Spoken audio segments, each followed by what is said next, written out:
Well, it's been a while since I did a video on this page, given everything that's been going on in the mortgage and the finance world over the course of the last 12 months, but it is just as important. And if you have forgotten, we are also will writers as well as mortgage brokers and insurance brokers as well. So let's delve back into the will and estate planning side of things, and let's give you an update on some of the stuff that you should be considering if you are going down the route of organizing your estate plan. So as you are probably aware, a will is designed to ensure that your assets and your estate is distributed to the people that you love or who you want it to go to after the point of you passing away.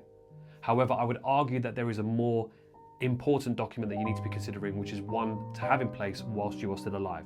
I am of course referring to lasting power of attorney. Now you have two different setups for lasting power of attorney. You have one for health and welfare and you have one for property and finances. And this is designed to kick in and ensure that a family member, a loved one, can take control of your finances or organise your health and welfare if you are not in a position to be able to deal with it yourself.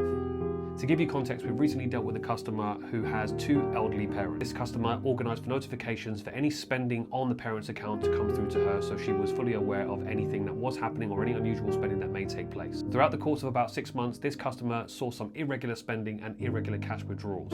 She spoke to the parents about it. The parents did not know what was going on. The customer then tried to speak to the bank on behalf of the parents, but the banks would not speak to her whatsoever because she did not have lasting power of attorney. The banks then insisted that they spoke to the parents, but the parents, as they are quite old, were not in a position to be able to answer all the security questions or really go through the whole process with them individually because everything's a bit too technological these days, and they found it a bit of a stressful situation. The customer then brought this scenario to me. I discussed the concept of power of attorney and ensured that we put this in place for the customer so that if there was ever a scenario like this that needed to be dealt with, this customer had the right to speak to the bank or any utility provider that can ensure that this problem was fixed. Suffice to say, the power of attorney was put in place and the customer was then able to take control of the bank account to ensure that nothing more was taken out of that account, and so far no further irregular spending has taken place. You may think to yourself, if you're between the age of 18 and 30, oh, why do I need that? I don't need that at all. You never know what's going to happen to you at all at any point in your life. And of course, we never want to wish ill on anyone, but given the circumstances and how things can change so drastically,